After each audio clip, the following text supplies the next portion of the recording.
Selamat pagi, Namo Buddhaya. Mari kita awali pendidikan Budi Pekerti dan Agama Buddha pada pagi hari ini dengan nama Karapata bersama-sama. Tangannya beranjali. Arahang Samma Sambuddho Bhagava Buddhang Bhagavantang Abhiwademi Swakato Bhagavata Dhammo Dhammang Namasami Supatipanno Bhagavato Sawaka Sangho Sangghang Namami. Sabiyasata Bhavantu Sukhitata. Semoga semua makhluk hidup berbahagia. Sadu, sadu, sadu. Mari kita lanjutkan tentang puja bakti.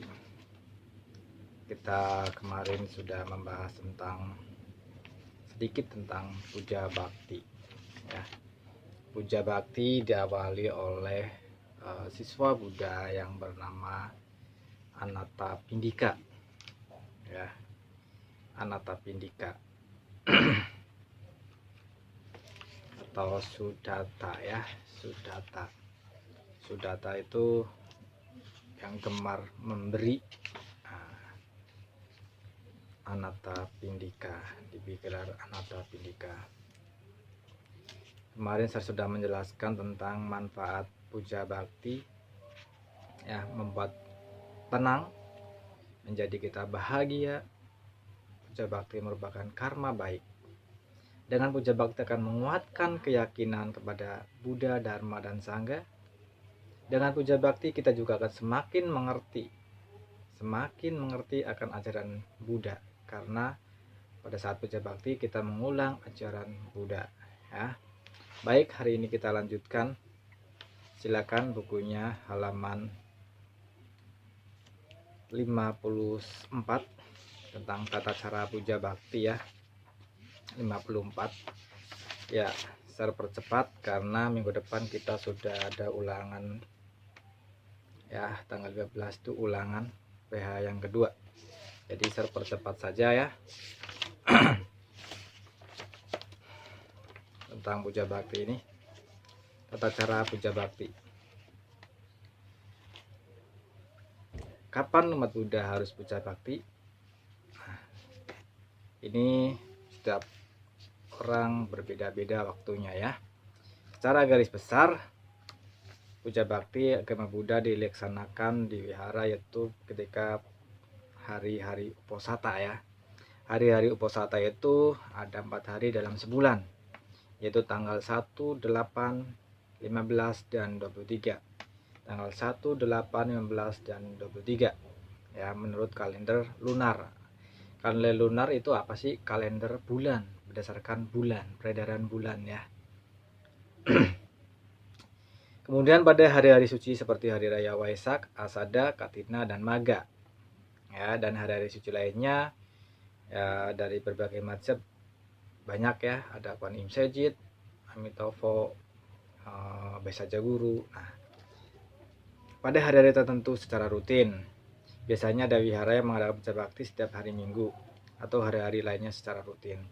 Nah, biasanya puja bakti itu di Indonesia khususnya itu pada hari-hari Minggu ya, karena hari Minggu itu hari tidak istilahnya bekerja, jadinya meluangkan waktunya puja bakti pada hari Minggu. Kalau di Thailand tidak salah itu puja bakti mereka itu setiap hari Rabu ya, kalau nggak salah. Kalau di Indonesia kebanyakan itu di Indonesia kebanyakan hari Minggu dan hari uposatha atau yang disebut dengan Cait maupun Cabgo ya, tanggal 1, 8, 15, dan 23. Nah, di manakah kita harus puja bakti? Nah, biasanya umat Buddha akan melakukan puja bakti di tempat ibadah seperti wihara, cetya, atau arama. Nah, arama itu wihara yang besar ya. Akan tetapi puja bakti juga boleh dilakukan di luar ibadah. Nah, puja bakti sebenarnya bisa di mana saja ya, di rumah juga bisa. Kita di rumah kalau ada altar kita bisa puja bakti sendiri ataupun bersama-sama dengan keluarga. Misalnya saat akan memulai dan mengakhiri pelajaran agama Buddha. Nah, kita memulai ajaran agama Buddha juga dengan puja bakti. Tapi kita puja bakti hanya singkat ya, hanya membacakan nama Karapata.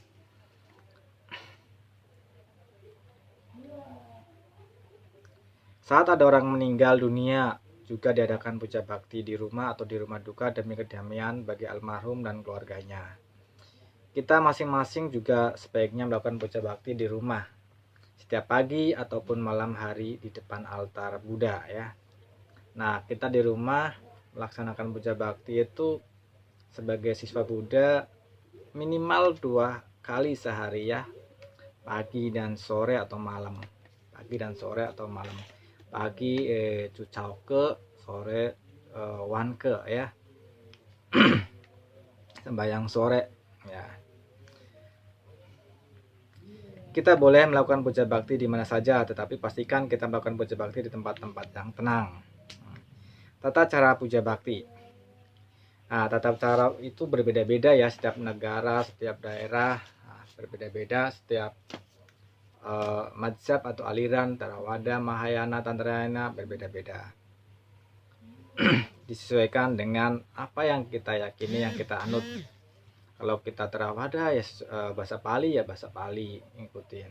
Kalau kita menggunakan bahasa Mandarin, kita ngikutin bahasa Mandarin. Kita mengikuti bahasa Tibet, Sanskerta, kita ikutin seperti cara Tibet ya. Ada banyak cara dalam puja bakti, pakai bahasa Pali, Sanskerta, Tibet, Indonesia, Mandarin dan sebagainya.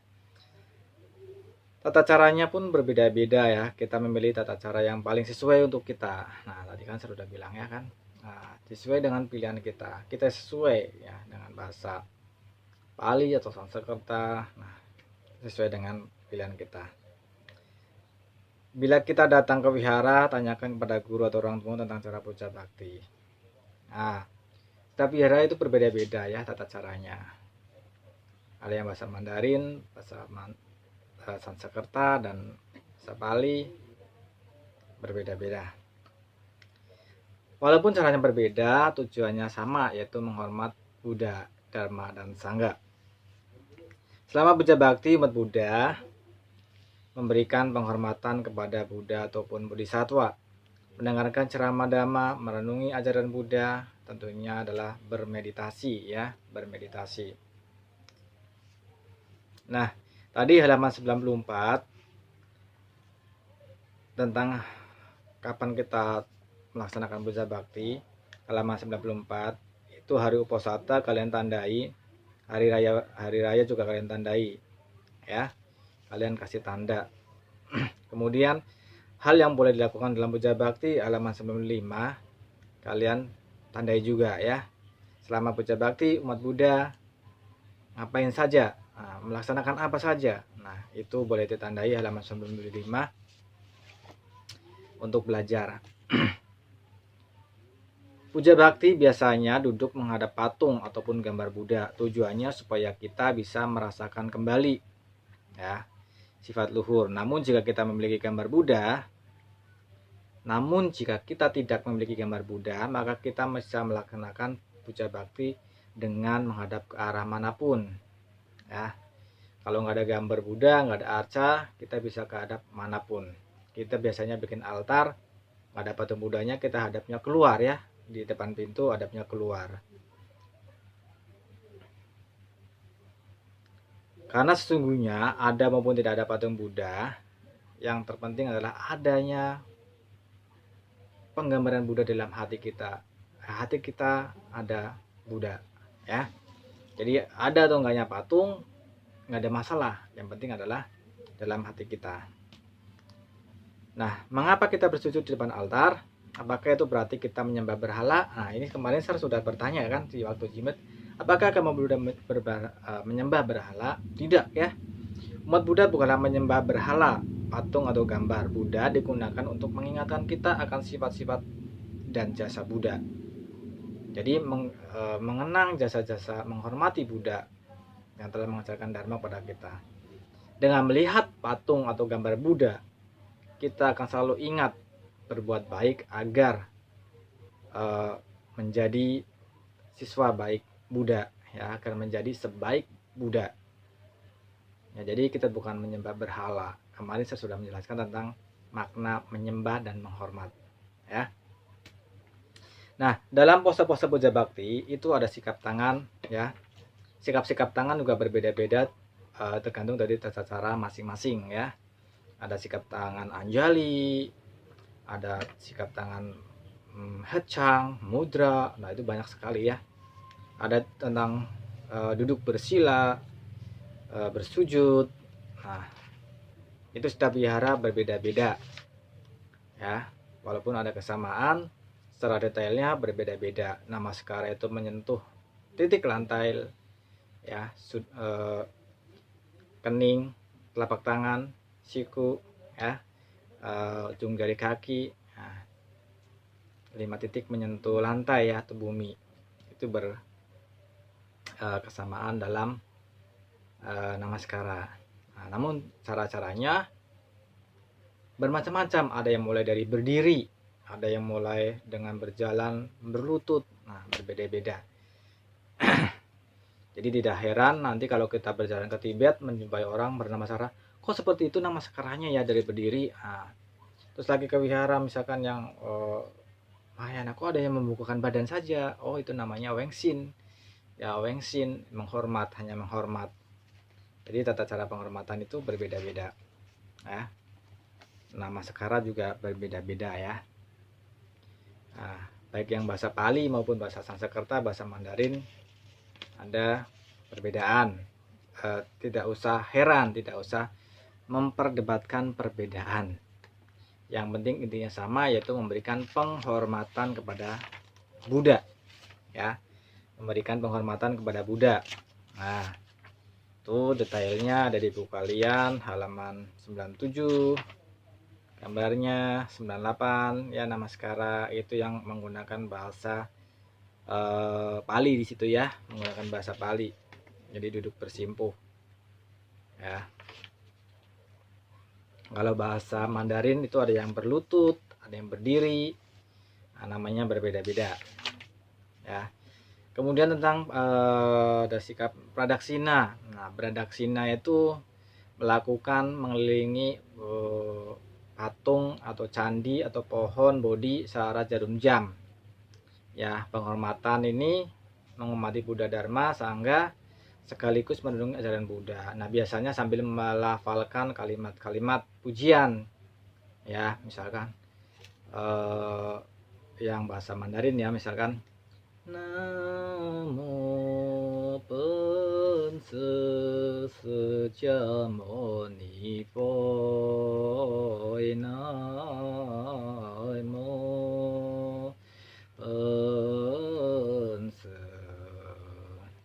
Sejamo Nipo, atau Namo Amitofo, Namo Amitofo, Namo Amitofo, atau nyebut nama bodhisattva, Namo Puanse Impusa, Namo Guanse Impusa, Namo Guanse Impusa, Namo Guanse Impusa, ya. Atau Namo Sochayen Soyo Sufo, Namo Sochayen Soyo Sufo, Namo Sochayen Soyo Sufo, Namo Sochayen Soyo Sufo. Nah, itu bahasa Mandarin, ya. Kalau bahasa Pali sambil melafalkan Namo tassa bhagavato arahato sama sambuddhassa, Namo tassa bhagavato arahato sama sambuddhassa, Buddha, Buddha, terus berulang kali, ya, dalam hatinya. Jadi berbeda-beda tata caranya, ya. Itu disebut mengelilingi searah jarum jam, ya, sampai 3 kali, 7 kali, 9 kali, secara minimal redaksinya itu 7 kali ya penghormatan, minimal 3 kali 3 kali ya, 3 kali penghormatan ya. Jadi 3 kali mengelilingi sambil melafalkan kalimat pujian. Selama puja bakti kita harus sopan santun ya. Selama puja bakti sopan santun mulai dari pakaian, tubuh ya, sikap tubuh ya. Dari pakaian misalnya kita puja bakti di wihara Jatiya atau sekolah, kita menggunakan pakaian yang bersih ya dan rapi. Kenakanlah baju yang berlengan dan menggunakan bawahan yang sopan. Kita tidak harus memakai pakaian yang bagus, tetapi pakaianlah pakaian yang sopan dan rapi. Pakaian rapi misalnya seperti ini, pakai hem ya, bawa celana panjang, bukan cuma pakai kaos singlet, celana pendek, atau pakai tank top yang cewek datang ke wihara, kelihatan ketiaknya, bulu ketiaknya ya. Jadi menggunakan pakaian yang tertutup ya, pakaian yang tertutup. Tubuh saat puja bakti harus tenang ya. Jangan banyak bicara, tidak perlu selama puja bakti. Jadi selama puja bakti tidak perlu banyak berbicara dengan yang lain yang tidak perlu. Tetapi mengikuti membacakan parita atau mantra atau sutra ya. HP tidak usah dipegang terus ya kan, bisa di silent atau dimatikan, masukkan ke tas ya. Jadi tidak ada yang bermain game atau berselonjor kakinya tidur-tiduran, tidak ada ya. Saat puja bakti usahakan agar memikirkan hal-hal di luar permainan ya. Kita tidak memikirkan mainan-mainan mulu dalam puja bakti. Kita fokus kebaktian ya. Pembacaan doa, parita, kita merenungi artinya dengan baik. Ketika puja bakti belum dimulai, duduklah dengan tenang ya, duduk dengan tenang menunggu yang lain datang. Kita bisa melakukan meditasi, tarik nafas, buang nafas, tarik nafas, buang nafas terus sehingga sampai pada saatnya puja bakti dimulai ya. Yang paling penting dari melakukan puja bakti adalah saat kita melakukan puja bakti dan setelah kita melakukan puja bakti, kita dapat merasa lebih tenang, lebih bahagia dan bersemangat untuk menjadi anak yang baik dan lebih baik lagi. Jadi setelah puja bakti kita harusnya berubah sikapnya ya kan, menjadi lebih tenang, bahagia, bersemangat untuk menjadi anak yang lebih baik lagi. Yang tadinya tidak suka berbohong ya, yang tadinya suka berbohong menjadi tidak suka berbohong. Yang tadinya suka mencuri jadi tidak suka mencuri karena melanggar Pancasila ya. Adina dana wera manisika padang sama diami, tidak mengambil barang yang tidak diberikan. Oke. Nah, di halaman 101 ada contoh parita bahasa Indonesia ya. Ada bagian-bagiannya, ada bagian pujian, pernyataan, kebenaran, peresapan sifat luhur, cinta kasih. Ini pujian terhadap Buddha. Ini namo tassa bhagavato arahato sama sambuddhassa ya. Nah, pernyataan kebenaran, tiada pelindungan lain bagiku, Buddhalah pelindungku yang mulia.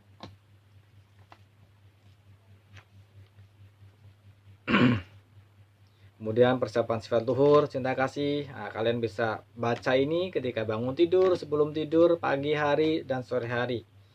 Ya, ini bahasa Indonesia. Kalian bisa bahasa Indonesia yang lebih gampang.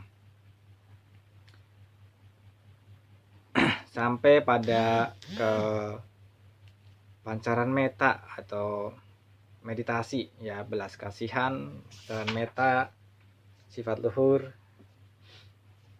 Semoga aku bebas dari penderitaan, semoga aku bebas dari kebencian, semoga aku bebas dari penderitaan batin, semoga aku bebas dari penderitaan jasmani, semoga aku menjaga diri dengan bahagia, semoga semua makhluk berbahagia, semoga semua makhluk terbebas dari penderitaan, semoga semua makhluk bebas dari kebencian, semoga semua makhluk terbebas dari penderitaan batin, semoga semua makhluk terbebas dari penderitaan jasmani, semoga semua makhluk menjaga diri dengan bahagia ya. untuk belas kasihan, misalnya karuna, ya. Semoga semua makhluk bebas dari segala penderitaan. Mudita, turut gembira. Semoga semua makhluk tidak kehilangan kebahagiaan yang telah diperoleh. Nah, ya. Lakukan puja bakti ini kalau kita baca dengan perlahan itu nggak sampai 5 menit. Ya, sambung nanti dengan meditasi. Nah, kita lanjut aja, kita percepat. Kita percepat dengan persembahan puja. Nah, persembahan puja. Persembahan puja, ya, di depan altar puja bakti biasanya banyak sekali macam barang-barang. Nah, dalam agama Buddha, barang-barang apa saja sih yang ada, yang wajib ada gitu kan, yang harus sebagai simbol yang ada maknanya, yang ada gitu kan. Kalau kita melihat buku di rumah dengan di wihara berbeda ya. Nah, benda-benda yang ada di altar itu merupakan simbol-simbol, ya, simbol-simbol. Yaitu yang pertama adalah lilin atau pelita, ya. Lilin atau pelita adalah simbol dari kebijaksanaan, menerangi kegelapan. Kita harus mencontoh lilin yang berusaha membawa kebahagiaan bagi orang yang susah, menerangi orang lain. Ya, walaupun nyalanya kecil, kita mampu untuk memberikan tendangan orang lain, mengarahkan orang lain, menjadi contoh untuk yang lain. Nah, itu lilin, menerangi ya. Kemudian dupa, dengan ruangan menjadi harum oleh dupa, kita bisa memperharum diri dengan memperbanyak kebajikan. Ya, jadi dupa itu simbol dari meningkatkan kualitas diri dengan menghapus hal yang jelek dalam diri kita, dibakar, ya kan, menghapus. Harumnya tersebar kemana-mana, berbuat baik akan diketahui oleh banyak orang, ya. Nah, dupa juga yang wangi sebagai penenang, ya kan, aroma dupa sebagai penenang, jadi aroma terapi juga ya, dupa. Nah, jadi dupa itu simbol dari perbuatan itu sendiri, belajar mensucikan batin kita, mengikis yang jelek yang ada dalam diri kita, itulah dupa ya. Kemudian air itu adalah kehidupan, ya, segala kehidupan memerlukan air. Air melambangkan ketenangan, ya, kita harus mencontoh air yang tenang, akan terlihat dasarnya. Air sungai yang tenang akan kelihatan batu-batu indah dan ikan-ikannya. Sebaliknya, air yang keruh akan menjadi kotor. Ya. Kita harus menjernihkan pikiran kita layaknya seperti air. Dari mulai pikiran, perkataan, dan perbuatan. Pikiran, mulut, ucapan, dan tangan atau jasmani. Kita menjernihkannya seperti air. Kemudian bunga. Bunga itu tumbuh, mekar, kuncup, mekar, layu itu tidak lama. Oleh karena itu, bunga itu simbol dari perubahan. Segala sesuatunya akan cepat berubah. Kita lahir, merangkak, anak-anak, remaja, dewasa, kakek-kakek, kembali lagi. Tidak ada lagi, ya kan? Selalu berubah. Dunia ini tidak ada yang tidak berubah. Jadi anicca. Nah, bunga itu simbol dari anicca. Kemudian buah. Buah mengingatkan kita akan buah dari perbuatan. Setiap perbuatan yang kita lakukan pasti akan ada buahnya. Perbuatan buruk hasilnya akan buruk, perbuatan baik hasilnya akan baik. Oleh karena itu kita harus menghentikan perbuatan buruk dan memperbanyak kebaikan. Nah, buah. Jadi kalau kita mau buah yang bagus, kita harus menanam yang baik bibitnya. Artinya kita mau hidup bahagia, kita melakukan hal yang baik, bibit yang baik, membiasakan diri berbuat baik. Nah, nanti hasilnya adalah buah karma. Jadi buah itu simbol dari buah karma. Nah, itu adalah 5 persembahan yang ada di dalam altar. Ya, masalah tambah-tambahan lainnya itu sesuai dengan selera masing-masing mempersembahkan apa. Tadi yang inti ya. Yang inti persembahan adalah lilin, dupa, air, bunga, buah. Mau ada permen, mau ada apa, nah, itu tambah-tambahan ya, tambah-tambahan. Yang penting yang baik ya. Ada 5: lilin, dupa, air, bunga, dan buah. 5 komponen persembahan yang utama ya.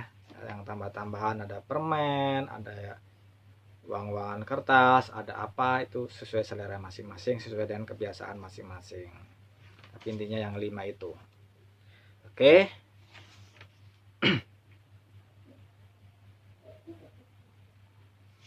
Nah, 105 kita skip. Kita akan menyelesaikan evaluasinya. Oke, evaluasinya ya. Semuanya pegang pulpen atau pensilnya ya, kasih tanda. Nanti kalau yang kurang jelas dari penjelasan Sir, karena penjelasan Sir singkat ini ya, karena mengingat waktunya sudah mepet juga, ada yang kurang jelas bisa bertanya di WA ya, nah, atau di komen videonya. Tapi kalau komen videonya mungkin Sir akan lama balasnya ya, karena Sir tidak setiap hari memantau videonya. Yang saya pantau itu yang setiap hari ada adalah di WhatsApp ya, via WhatsApp. Oke, halaman 106. Umat Buddha melaksanakan puja bakti tujuannya untuk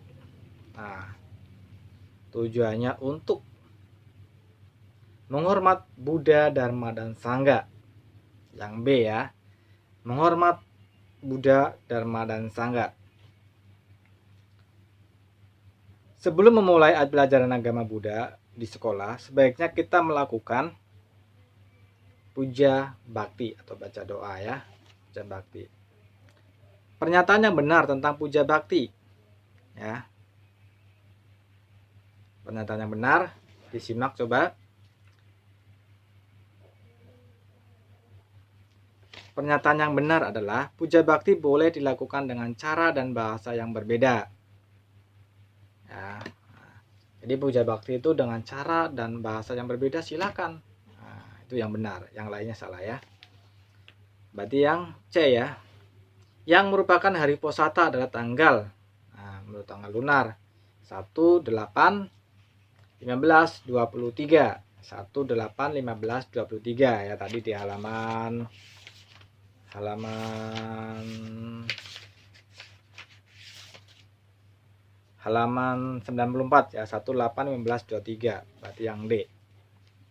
Kita ke wihara dengan memakai pakaian sopan seperti celana panjang dan kemeja ya, celana panjang dan kemeja. Yang D. 6. Ketika di wihara kita titik-titik telepon genggam. Yang paling tepat adalah simpan dan matikan ya, bukan main game, bukan pamer dan lain sebagainya. Simpan dan matikan.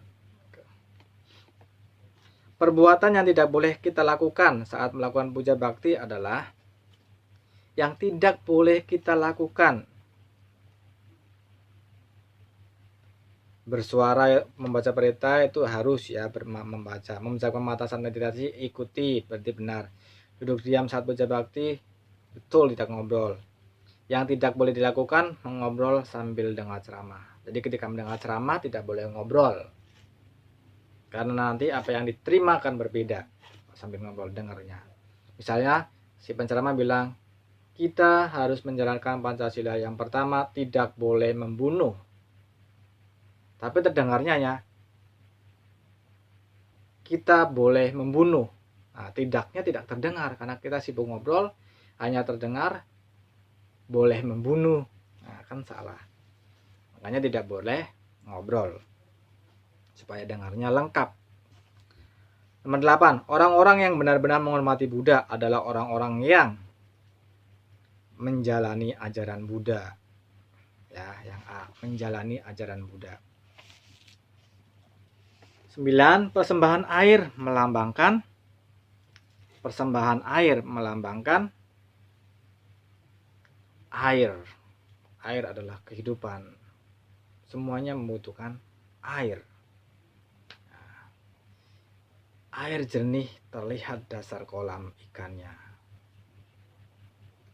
Air yang tenang,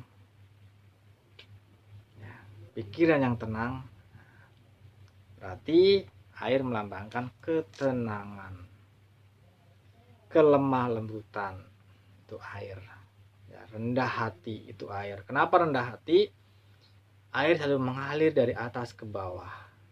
Rendah hati. Ingat, rendah hati, bukan rendah diri. Rendah hati bukan rendah diri. Kalau rendah diri itu minder, apa-apa. Sir, saya nggak bisa. Sir, saya nggak bisa. Nah, itu namanya rendah diri. Belum apa-apa sudah tidak bisa. Kalau rendah hati, gimana? Nah, berbeda ya rendah hati. Rendah hati itu tidak sombong. Ya. Walaupun kita kaya, kita ada mobil, misalnya kita pergi ke jalan depan, bisa jalan kaki, kita jalan kaki.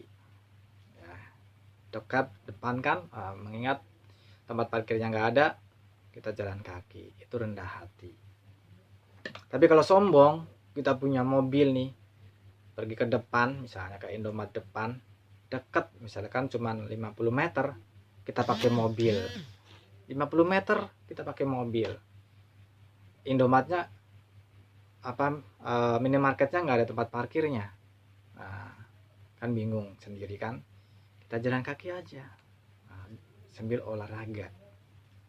Itu rendah hati ya. Jadi air melambangkan ketenangan. Hasil perbuatan itu buah. Perubahan itu bunga. Menerangi kegelapan itu cahaya, pelita, lilin.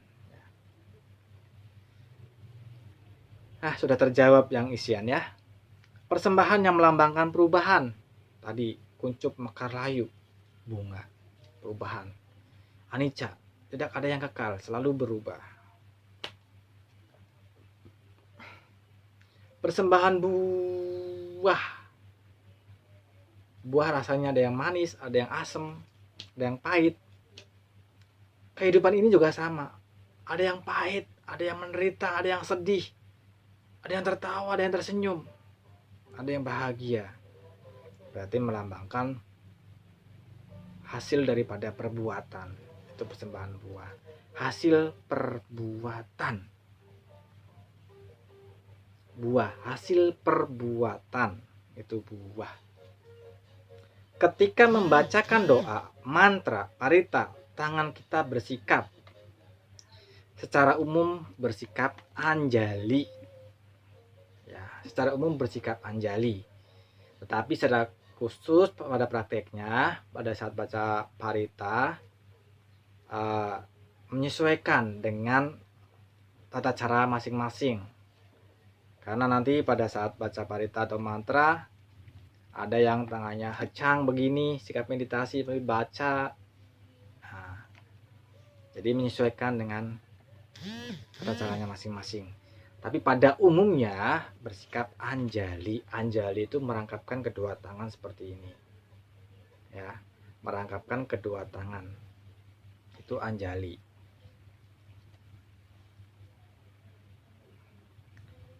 Bersikap anjali, merangkapkan kedua tangan depan dada. Mengelilingi patung Buddha, pohon Bodhi, candi. Mengelilingi patung Buddha, arca Buddha, gambar Buddha, pohon Bodhi atau candi, mengelilingi searah jarum jam. Nomor 4 itu ya. Tadi masih ingat namanya pradaksina. Pradaksina. Yang tadi yang dalam memutari itu kita bisa melafalkan kalimat pujian. Namo Amitofo, Namo Kwanse Impusa, Namo Pensesetya Monifo, Om Mani Padme Hum, dan lain sebagainya sesuai dengan kebiasaan ataupun hal yang diyakini ya, menggunakan bahasa apa berbeda-beda dalam prakteknya. Buddha menganjurkan Anathapindika untuk menggunakan titik-titik sebagai objek puja bakti. Nah, pada awal mulanya itu Anathapindika itu menganjurkan supaya ada altar gambar Buddha. Ya, tetapi Buddha mengusulkan juga alangkah baiknya menggunakan apa untuk penghormatan.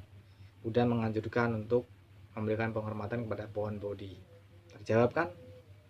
Buddha menganjurkan Anathapindika untuk menggunakan pohon Bodhi sebagai objek puja bakti. Pohon Bodhi bahasa Inggrisnya Ficus religiosa ya. Bahasa Latin bukan bahasa Inggris. Ficus religiosa. Pohon Bodhi atau pohon pencerahan. Siapa di rumahnya ada pohon Bodhi yang daunnya seperti daun waru ya. Oke, kita sudah membahas soal evaluasi ya. Saya tidak memberikan tugas karena waktu-waktunya mepet ya. Jadi saya tidak memberikan tugas. Saya hanya mempercepat materinya. Bagi yang materinya kurang jelas bisa bertanya ya. Dan karena penjelasan saya merupakan penjelasan singkat ya, karena waktunya sangat terbatas, kalian berdalam sendiri dengan membaca.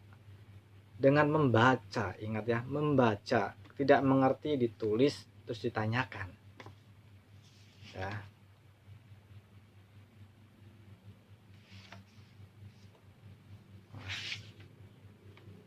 Kalau kalian sering mempraktikkan puja bakti, misalkan saat membuat soal Namo tassa bhagavato arahato sama sambuddhassa adalah titik-titik kalimat pujian.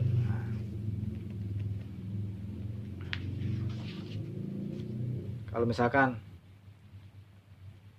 Panatipata were manisika padang samadhyami, kalimat pernyataan sila. Semoga semua makhluk berbahagia. Nah, peresapan cinta kasih atau meta. Jadi tahu kalau sering dipraktekkan. Halaman 101 ya. Sering dipraktekkan. Coba bayangkan agama lain kalau sembahyang itu sehari. Contoh teman kita ya, saudara kita yang muslim, satu hari mereka 5 kali loh minimal. 5 kali. Ya, 5 waktu. Kita agama Buddha itu berapa? Seminggu sekali ke vihara ya. Itu aja belum tentu seminggu sekali. Padahal kita sudah diajarkan minimal sehari kita puja bakti 2 kali, pagi dan sore hari. Sudah diajarkan kita minimal 4 kali puja bakti, yaitu pada tanggal 1, 8, 15, dan 23 Posata Cait Cabgo ya. Nah, tapi kita seringkali blank, kosong ya.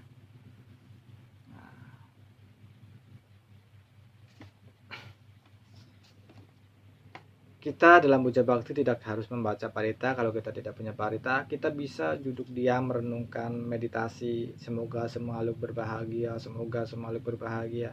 Semoga aku bisa mengikuti jejak Buddha, ajaran Buddha. Semoga aku bisa seperti Kuan Im Posa, memiliki jiwa yang welas asih, jiwa yang menolong. Itu sudah puja bakti. Ya. Jadi tidak serta-merta puja bakti kita menghafal bukarita, tidak. Kita bisa merenungkan cinta kasih. Ya. Pagi 5 menit, sore 10 menit. Syukur-syukur pagi 30 menit, sore 30 menit. Merenungkan. Kita lihat agama lain 5 kali loh sehari ya. Jam 12 siang, malam, maghrib, tengah malam, pagi-pagi subuh, kalian belum bangun, mereka sudah bangun, sembahyang. Kita dianjurkan 2 kali sehari saja lewat. Jangankan sehari 2 kali, dianjurkan 1 bulan 4 kali lewat. Oke, kita ingin menjadi siswa Buddha yang baik, ya, mari kita belajar praktik di rumah masing-masing puja bakti 1 hari 2 kali, pagi dan sore, ya. Misalkan hanya minimal kita membacakan nama Karapagata, Patap, Arahang Sama Sambuddho Bhagawa, ya. Udang Bhagawantang Abiwademi Swakato Bhagawata Damo Dhammang Namasami Supatipano Bhagavato Sawaka Sangho Sanggang Namami Sabe Sata Bawantu Sukitata. Semoga semua makhluk hidup berbahagia. Sadu, sadu, sadu. Udah selesai begitu saja. Nggak nyampe 5 menit kan? Minimal seperti itu. Ingin sampai 20 menit sambil duduk bermeditasi. Ya. Yang minimal aja dipraktikkan susah ya, yang minimal dilakukan susah. Tapi sebenarnya tidak susah kalau kita rajin terus bertekad dalam diri kita, aku akan melakukan puja bakti, aku akan melakukan puja bakti. Oke, hari ini anggap selesai materinya ya. Yang kurang jelas bisa bertanya dengan WA. Karena minggu depan kita akan ulangan harian yang kedua tanggal 15. Kita bekerjaan dengan materi ya. Dan waktu yang singkat, kita sebentar lagi juga akan mites ya. Jadi share, berikan materi dalam bentuk video ini supaya bisa mempercepat penjelasan. Kalau dengan jimit, saya yakin tidak selesai ya. Oke, terima kasih atas perhatiannya. Mari kita akhiri bersama-sama dengan nama Karapata. Arahang Sama Sambuddho Bhagawa Buddhang Bhagawantang Abiwademi Swakato Bhagawata Dhammo Dhammang Namasami Supatipano Bhagavato Sawaka Sangho Sanggang Namami. Yen sao san zhang chu fa nao, yen de zhe hui zhen ming lao. Bu yen jui zhang si xiao ju, si si zhang xing bu sa tao, sabe sata bawantu sukitata. Semoga semakhluk hidup berbahagia. Semoga papa dan mamaku senantiasa sehat dan berbahagia. Sadu, sadu, sadu, sadu. Nah, jangan lupa juga ketika kita puja bakti atau sembahyang, selalu doakan orang tua kita atau leluhur-leluhur kita. Oke, terima kasih. Soti Hotu Namo Buddhaya.